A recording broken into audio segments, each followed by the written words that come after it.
Israel has attacked 6 Muslim countries, और Trump कहता है कि अरे हमें पता था, पता नहीं था, और something something whatever. Plus Trump का तो डेली चलता है, वो हमें पता है, और that also we will discuss a little bit. साथ में नेपाल में भी कुछ हुआ है, प्लस हमारा निकोबार का चल रहा है, and there is also a 15-year MOD perspective, जिसमें they are talking about a third aircraft carrier, जो कि हमने सोचा था शायद खत्म हो गया है। प्लस साफरान का तो पहले ही डिक्लेयर हो गया था कि Safran and GTRE will make the 120 kilonewton engine for the jet engine for the AMCA।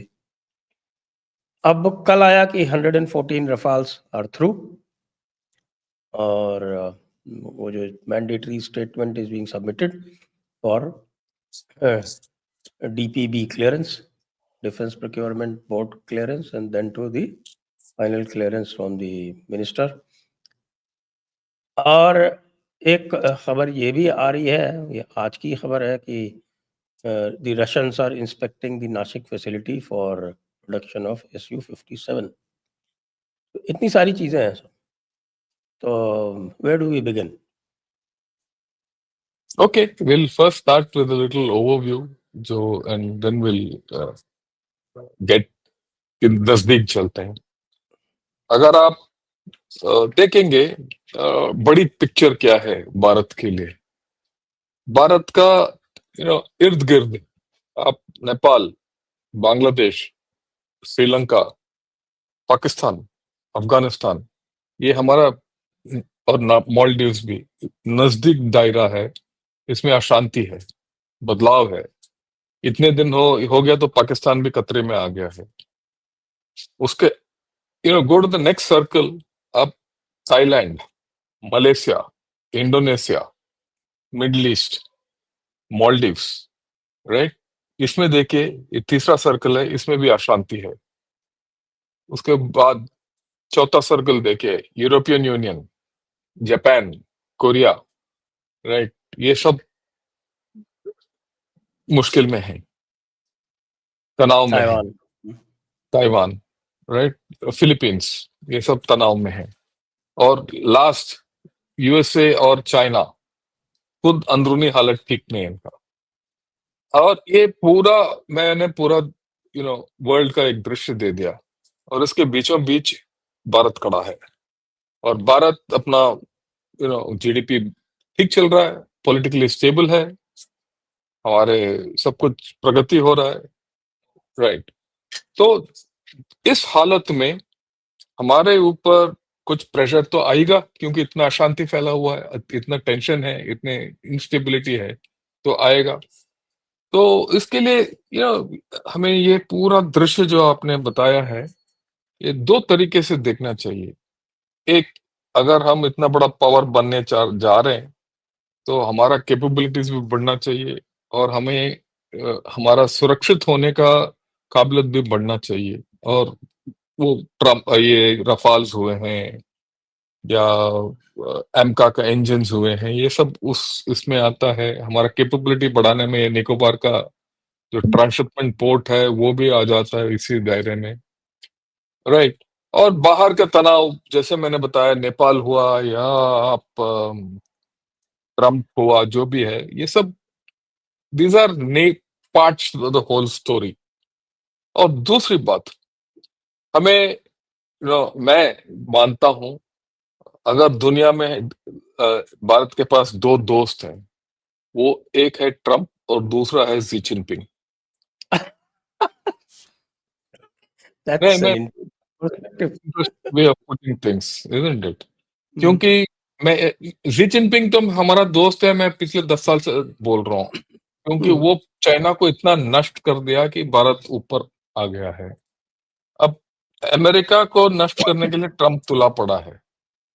वो है ना, वो पिक्चर में गीत, वो मेरे को याद नहीं है, पर टप्पू कांड डांस साला, वो काम ही है उसका। पप्पू पप्पू कांड डांस वाला। पप्पू का डांस। यहाँ तो टप्पू कांड डांस, ये टप्पू कांड डांस वाला। टप्पू पप्पू। टप्पू के वो बैल जैसा हाथ, वो पैसा है और वो है ना कुछ उसका तो पर टप्पू कांड डांस वाला। तो क्योंकि वो जैसे अभी बात कर रहे थे, उसका दिमाग और बाकी शरीर में कुछ कनेक्शन उल्टा है, क्योंकि हर रोज उठ के कोई नया कर देता है। तो इस बीच पे क्या है कि अगर आपने देखा होगा, अभी तक India was considered a swing state, कि जिस तरीके से जिस ओर भारत खड़ा होगा वहां पलटा भारी हो जाएगा और झुकेगा। पर ये पिछले 2-3 महीने से ये खत्म हो गया कहानी। It is India is a power in its own right. सब चाहते हैं कि वो भारत के साथ जुड़े, यूरोप भी चाहता है, अमेरिका भी चाहता है, रशिया भी चाहता है, इसीलिए वो Su-27 लेके आ रहे हैं यहाँ। अगर आप 1 साल पहले यही बात किए होते तो कोई हमें आश्वासन नहीं दे रहा था कि आपके यहाँ आके हम बनाएंगे, पर अभी तो बनाने चाहते हैं यहीं। ये रफाल्स भी यही बनाना चाहते हैं, ठीक है, एप्पल वाला भी यही बनाना चाहता है, क्योंकि वो उसके सेब तो और कहीं बिक नहीं रहा, ना बन रहा है, राइट। सो ये अगर जब है तो हमारे इश्यूज आर संगीन, and we can discuss each one of them. ये मेरा ओपनिंग स्टेटमेंट है, हम इशू बेस्ड आ जाएंगे। अभी अभी तक के लिए इतना ही। जी जनरल नारायण। हाँ, सो इसमें जब हम देखते हैं क्या हो रहा है तो इसका एक सीख निकलता है मेरे दृष्टिकोण से, क्योंकि आजकल की जनता काफी पढ़ी लिखी है, समझदार है, केवल भारत में नहीं संसार में। तो एक एक करके जो सत्ता में थे, जो लोगों का ख्याल नहीं रखा, वहां वहां तख्ता पलट हुआ है। आप अभी फ्रांस देख लो, वो कभी भी गिर जाएगा, उसकी बजट पास ही नहीं होगी। अभी तीसरा प्राइम मिनिस्टर आ गया है, उससे बजट पास नहीं होगा। उसने नंबर 3 पे है, सोशलिस्ट के मदद से आया है और एंटी सोशलिस्ट बजट पास कर रहा है। देयर इज नो वे कि वो बजट पास हो। तो आप नेपाल देख लो, इलेक्शन डेट आ गया है और पहला चीज कहा है कि जो पिछले गवर्नमेंट ने भारत के साथ रिश्ते खराब किए थे वो सब चीज मैं सॉर्ट आउट कर दूंगी, डिप्लोमेटिकली बैठ के, आसपास बैठ के सारा किस्सा खत्म कर दूंगी। मतलब लिपु लेक, लिम्पू दरिया, Kalapani, all sorted out. So I subscribe to what general Shankar is saying कि भाई सब इकट्ठे आ रहे हैं। यूएस अभी अकेला पड़ रहा है, वो ईयू को पर दबाव डाल रहा है। पहले दबाव डाल रहा था कि भारत और चाइना, आज सडनली ट्वीट आता है केवल चाइना। भारत का नाम ही नहीं है उसमें कि जब आप 100% ऑन चाइना, भारत का कहीं नाम ही नहीं है। कल तक तो भारत भारत बोल रहा था, भारत और चाइना दोनों में, भारत और चाइना दोनों में। उनके बंदे चैंपियन कर रहे थे कि वो यूक्रेन की लड़ाई भारत से, दिल्ली से निकलती है, मोदीज वॉर। क्या हो गया उसका सडनली कि 100% नहीं? क्यों अब वो क्यों कह रहा है? नहीं सर, अब वो क्यों कह रहा है व्हेन यू आर रेडी? उसका पंगा क्या है सर? एक तो यूरोपियन यूनियन ने बोल दिया है कि हम इमीडिएटली निकलेंगे नहीं अपने रशियन तेल और गैस से। Cut off date they have given is 2028, but from next year they going to reduce the cap to 47। जोर का झटका धीरे से लगे, $47 पर बैरल हो गया तो गई भैंस पानी में इसके शेल ऑयल की। 60 से कम तो कोई खरीदेगा नहीं उसका शेल ऑयल। तो this is the problem now he is facing with European union, जो उसके विरुद्ध जा रहा है, अब अकेला पड़ रहा है वो। और जैसे जयशंकर ने कहा था, सब आपके साथ मिलना चाहते हैं। साउथ कोरिया बेचारा इकलौता था, वहां पे हंडे की फैक्ट्री लगाया था, अपने वर्कर्स भेजे थे क्योंकि वहां पे तो कोई उसके स्किल्ड वर्कर्स जेल में, उन्हीं को पकड़ के निकाल लिया, अब वापस ले गए। और हंडे कहता है हम फैक्ट्री नहीं खोलने वाले, पहले आप सोच लो आप करना क्या चाहते हो। दुकान जो खोल रहा था बेचारा वो भी बंद हो गया। सो अब क्योंकि एवरीवन्स अटेंशन भारत के ऊपर है, भारत ने अपना कैपेबिलिटी बढ़ाना है, अपना ताकत बढ़ाना है।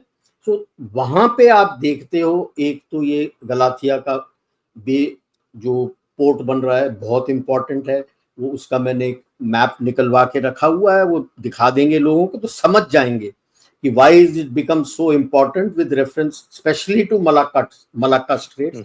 और चीन क्यों घबराया हुआ है, और चीन क्यों घबराया हुआ है, तो इसीलिए उनके पालतू लोग यहाँ पे जो जिंदगी में कभी 2 लफ्ज पेपर पे नहीं लिखे हैं, वो ऑपेड लिख के बोलते हैं कि there is an environmental danger.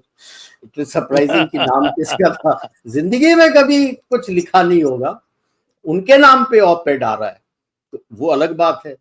फिर आपका राफेल, जो एक्चुअली ये जो राफेल है इज द नेक्स्ट, हमारे पास राफेल 3 था, ये राफेल 4 आएगा आपका, जिसके ऊपर गया हुआ है। अब cabinet committee on security clear कर देगा तो फिर उसका शुरू हो जाएगा टॉक्स। साफरान तैयार है, वाइल साफरान का तैयार है, आपके HAL की टॉक्स उसके साथ चली रही है अपने रशिया के साथ, रशिया का सेपरेट है। वो नासिक आ रहे हैं Su-57 M1 जो उसका है लेटेस्ट, उसका देखने के लिए, लगाने के लिए। ये टॉक्स हैं GE के साथ for 414 engine for making it in India for Tejas. वो डिले हो रहा है, तो साफरान ने एक और शुरली फेंकी है कि हम आपके लिए वो हमारे इंजन को मॉडिफाई करके आपके तेजस के बॉडी के अंदर फिट करा देंगे। Yes. For the first time. Yes, and इन सब के बीच में, as General Shankar would say, देर आए दुरुस्त आए, we have gone back to the 15-year LTIPP program। ये हमारे टाइम में हुआ करता था, फिर बंद हुआ, अब दोबारा उस पे गए हैं। क्योंकि जिस किसी ने भी, मैं जब कुर्सी पे बैठता था, पुराने फाइल खोलता था, पूछते थे, मैं कहता था यार जो हमारे आगे गए वो गधे नहीं थे, सोच समझ के कुछ काम करके गए हैं। कुर्सी पे अगर लाए हैं तो कुछ दिमाग था तो लाए हैं, और उनकी सोच क्या थी, तो अब वो वापस उसी सोच में गए हैं कि कैपेबिलिटी डेवलपमेंट शॉर्ट टर्म नहीं होता है, लॉन्ग टर्म होता है। तो ये ओपनिंग रिमार्क्स यहीं पे किया।